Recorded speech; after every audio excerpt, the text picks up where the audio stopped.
Bonjour, vous êtes propriétaire, vous souhaitez vendre un terrain, vous savez qu'il y a des nouvelles normes à respecter? On en parle dans 2 secondes.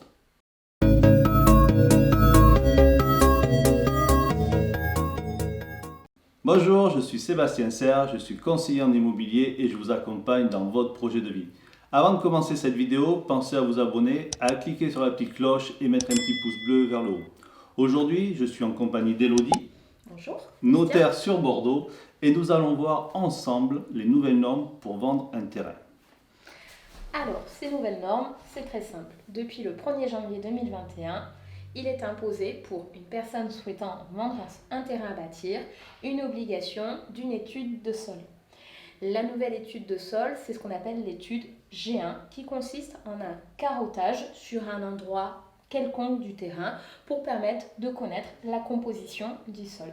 Et cette étude de sol est obligatoire dès la signature du compromis. Donc il faut avoir le réflexe malheureusement de contacter rapidement quelqu'un qui fait ses études de sol et qui permet d'obtenir ce document-là et qui est valable après pendant 30 ans.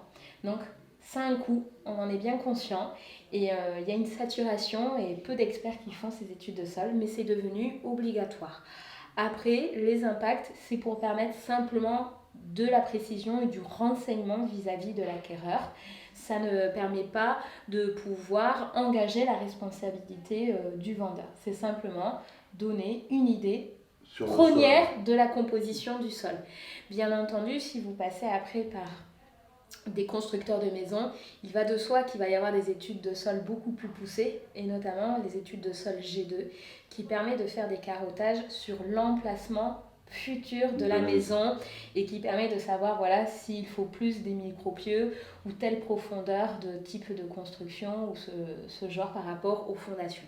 Mais c'est un préalable, donc l'étude de sol G1 pour pouvoir envisager la vente de son terrain. Donc il faut prévoir ces études avant d'envisager et ça peut être bloquant par rapport aux signatures de compromis si on les a pas. Et est-ce que tu sais le délai qu'il faut pour... Alors, personnellement, j'en ai pas réalisé. Alors en ce moment, les études de sol, on est sur des délais en fonction des sociétés entre 6 semaines à 8 semaines à peu près.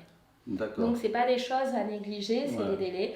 Après, il faut savoir que certains notaires autorisent à prévoir des conditions suspensives pour l'obtention de ces études de sol. D'autres notaires ne veulent pas et souhaitent avoir l'étude de sol dès le compromis et ne pas conditionner ces études de sol. Et le coût, est-ce que tu sais à peu près le coût que ça... On est à peu près entre 800 € et 1200 € l'étude de sol. Peu importe la surface du terrain. C'est juste un carottage. Après, tout dépend d'où est la société, les déplacements et comment ils le font. Voilà. D'accord. Après, ça reste libre sur les prestations. Mais bon, ne pas hésiter à faire plusieurs devis. Et en ce moment, il n'y a pas beaucoup de sociétés qui font les études de sol. Donc, c'est un petit peu l'encombrement. Voilà. Donc, première chose à faire quand vous vendez un terrain à bâtir ou une parcelle, vous voulez détacher une parcelle de votre terrain, première chose, l'étude de sol, parce qu'on voit qu'il y a entre 6 et 8 semaines, donc c'est long. Et le deuxième réflexe, c'est le géomètre. Et le géomètre pour borner. Voilà, le géomètre pour pouvoir permettre le détachement de la parcelle et pour pouvoir faire la division cadastrale. Mais bon, ça les géomètres, ils se connaissent leur métier, c'est ce qui est pas la partie la plus compliquée. Non. Donc il faut juste avoir pour le moment du compromis un prévisionnel par rapport à un futur plan de division, de voir comment est le terrain. Et surtout, il faut voir avec le géomètre pour qu'il s'occupe des autorisations d'urbanisme, la fameuse déclaration préalable, pour permettre un détachement de terrain ou un permis d'aménager en fonction du zonage où on se situe, mais principalement c'est la déclaration préalable. Parfait. Mais voilà, cette petite vidéo est terminée. J'espère qu'elle vous a plu. N'hésitez pas à commenter et je vous dis à très vite pour une prochaine.